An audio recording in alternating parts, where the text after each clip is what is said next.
I wanted to talk a little bit about getting through the holidays today. I have like some tips for us as grieving women, but I also have some tips for someone who is, dealing with us as grieving women, like the people around us that want to celebrate the holidays and don't understand what's going on, how we can communicate with them, and some tips for them as well. So here's the deal. When we're talking to other people, so I'm going to go through like the things that we want to talk to them about, and then maybe how to do it, how to say it. So first of all, whenever we're talking to our friends and family, like this is something that as someone who is not a grieving person, someone who has not just, buried their spouse or their child, or this is not their first, holiday season without their mom, that sort of thing. Thinking about weighing their disappointment of you not participating in their plans versus what you're actually going through as the person who's grieving their loved one. And this being, it doesn't matter if it's the first holiday season. It could be the 10th holiday season, without your loved one. That's the thing that we struggle to get other people to understand, is that it's not just a, well, it's been a year, you should be all better by now, right? And the holidays should be back to normal. Everything should be back to normal, right? The holidays, it just sort of amplifies what we go through every single day. And yet people are, trying to push their ways on us as far as thinking that we still need to participate in everything like we used to. What we need from other people, what we as grieving women need from other people, we need for them to acknowledge our loss. Just acknowledging, and I know you'll get me when I say this, for someone to just look you in the eye and say, your beloved's name, or just even the simplest thing where that they're looking at you saying, I know this is hard for you, right? They don't have to say, because sometimes people say the wrong thing. They say I understand when they don't understand. You know what I mean? But for them to just acknowledge that you're struggling, right? So that's what we need.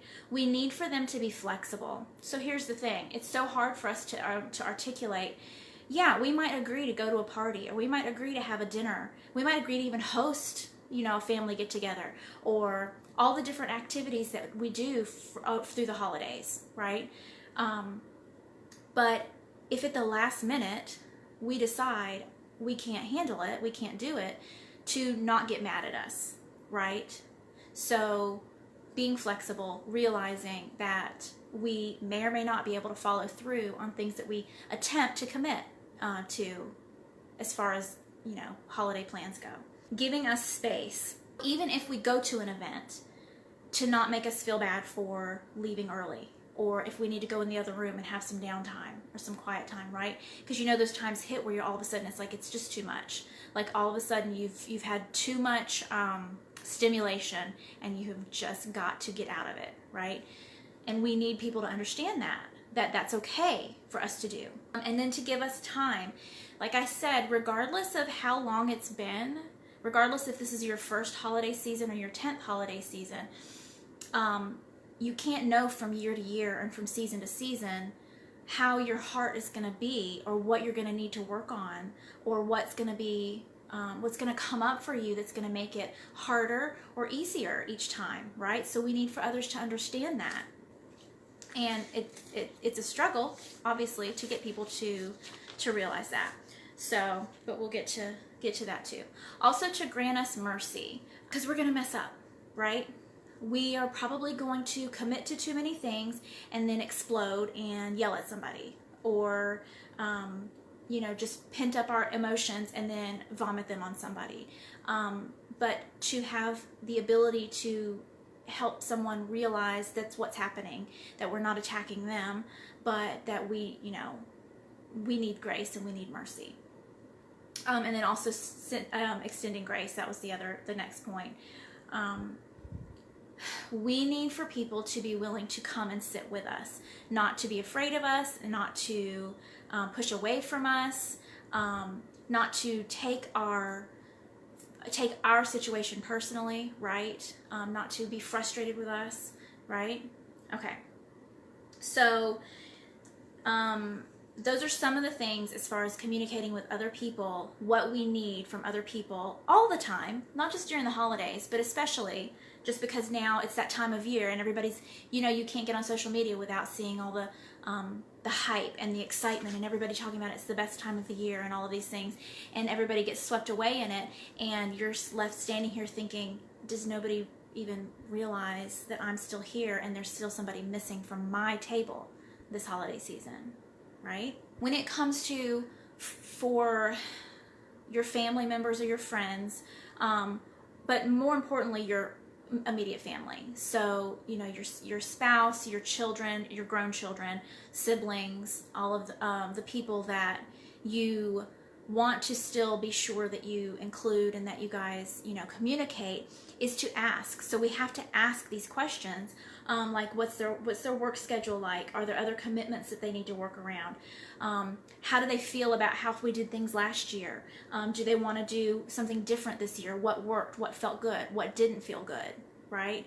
Maybe they, want to add something or take away something, specifically related to making sure that everybody feels like they got to contribute something that was meaningful, especially in honoring your loved one, right? Because you don't want to get through the end of the holiday season and be like, well, we didn't really do anything that felt meaningful, and that just makes you feel even more flat. Asking, what are you struggling with? Do you need something from me to make the holidays easier? What can I do to help you?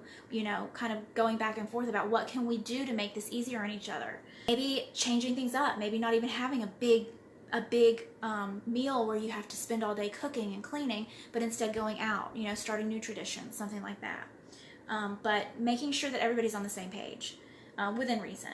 So the thing that we have to understand is those around us don't understand. I mean, even when we really explain it, they still don't understand, but we still have to keep trying, right? So here's the thing. When you're trying to communicate with your loved ones that whatever it is that you're feeling or whatever it is that you want to do or not do throughout this holiday season, is to not wait. Don't put it off. Don't procrastinate. Don't wait till the last minute. Don't agree to something that you don't want to agree to just because you're hoping that maybe somehow either it'll just magically disappear or somehow you'll magically feel better when the day comes. If you know in your gut that this is not something you want to do, don't wait. So many of our families, we have traditions and things that everybody wants to stick to, and they don't want to change. And people get really mad. I've seen so many people talking lately about how mad their family has gotten with them because they aren't wanting to spend the holidays with their family, and their family's not sensitive to the fact that I don't want to come to our family gathering because I am bringing one less person, and you will not have left a chair for them at the table. Even if someone has gone to great lengths to try to make you feel like we're honoring the person that is not physically with us anymore, it doesn't necessarily make it easier, right? It doesn't necessarily make you want to sit around the table with all these people, talking about how great life is and the way things always, how conversations go. It just feels like you're sitting there feeling invisible, right? So you've got to understand that they're not going to get it. But you need to decide how you're going to communicate with them. How are you going to tell them what you're wanting to do or not do, or how you're feeling? So, do you want to speak to them on the phone? Do you want to talk to them on the phone? Or do you want to text or message or email? Something like that. So, the differences are when you're on the phone, you can hear the tone of voice, right? They can hear your tone of voice and maybe hopefully not misunderstand what you're trying to say. But by doing it with an email or a text, you have more control over how you say it, so that you maybe don't get carried away emotionally and it becomes this big thing, right? But at the same time, you could say things, how it is whenever you text and somebody reads it with a tone of voice that you didn't actually say, right? Or you might read their response and think that they're being sarcastic or sassy, and maybe they weren't, but you read it that way because you were anticipating that. I mean, that's my own personal experience as well. So just knowing, do you want to do which way's better?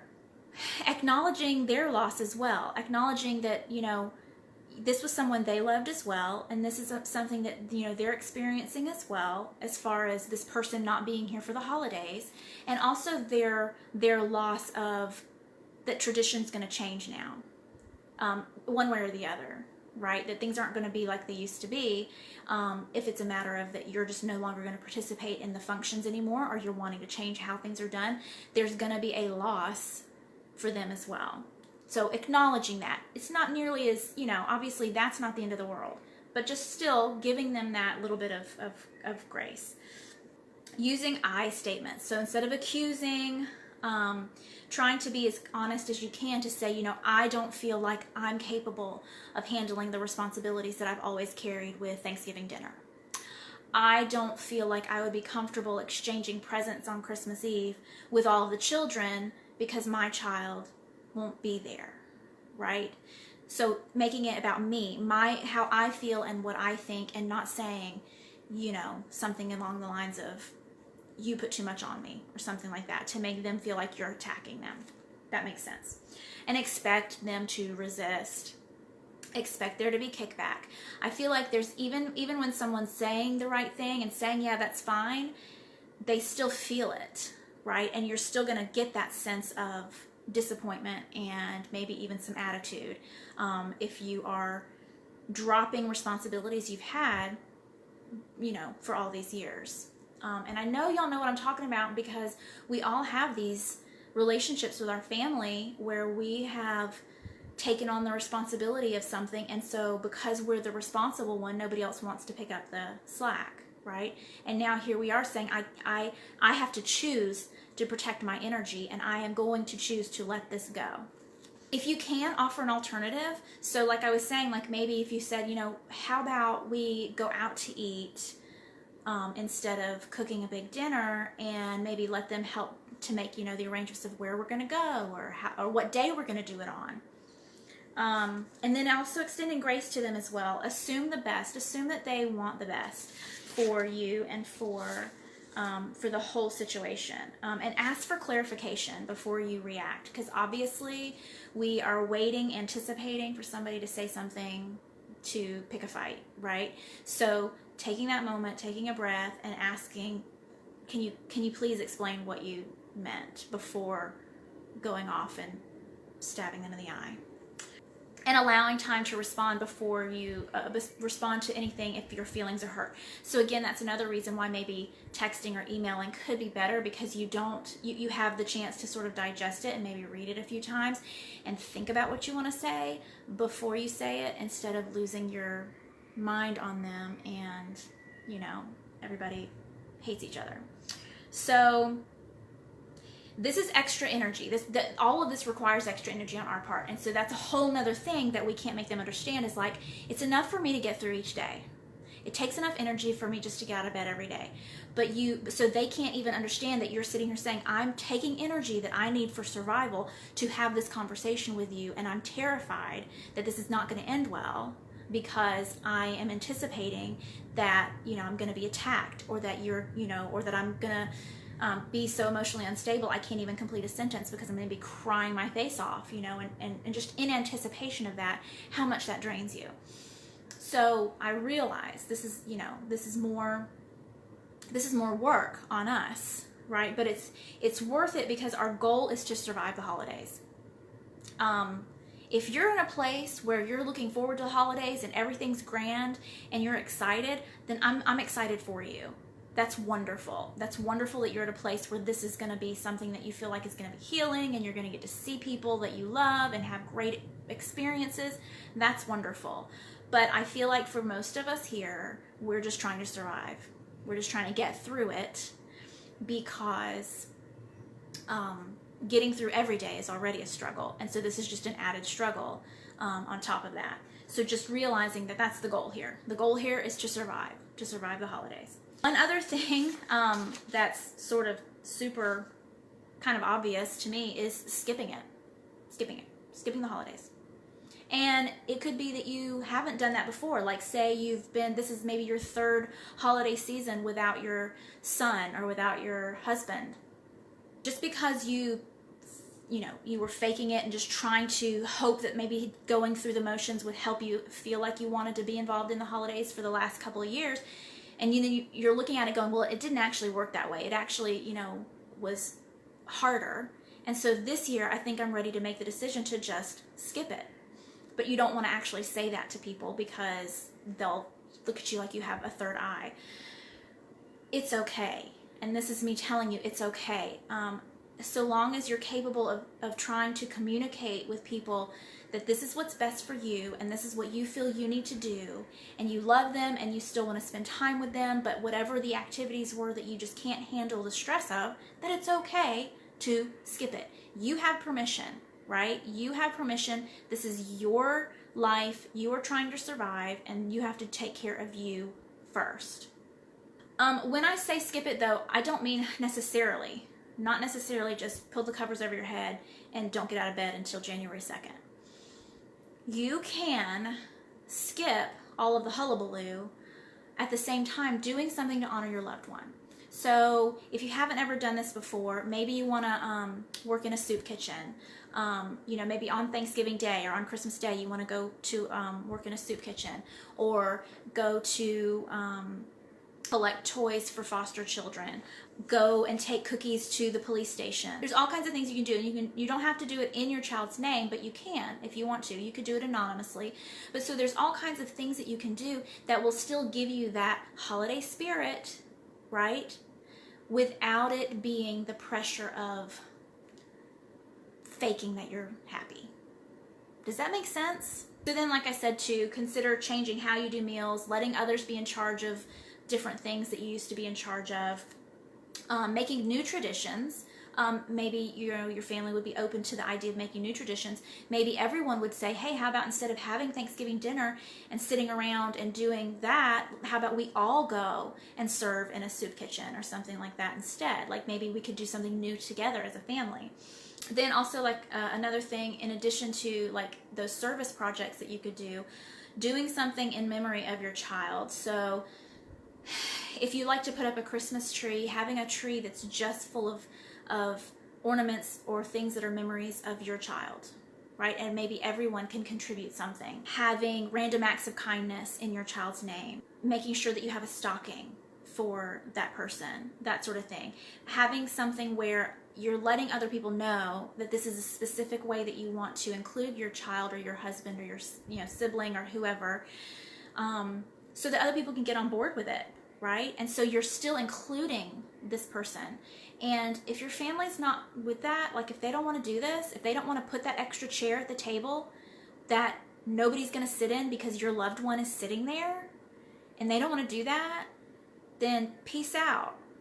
I'm not going to participate if my child is not going to be included, right?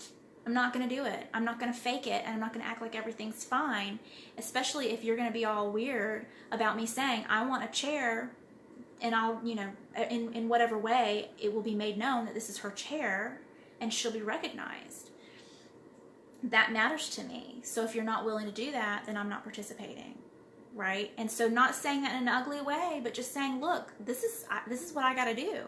You might want to keep some of the same traditions. There might be some things that you still want to do, especially if there were things that mattered to your loved one, right? So if there was something that you and your mom always did, that you keep doing it because it makes you feel closer to her, right? So some things, definitely keep doing them.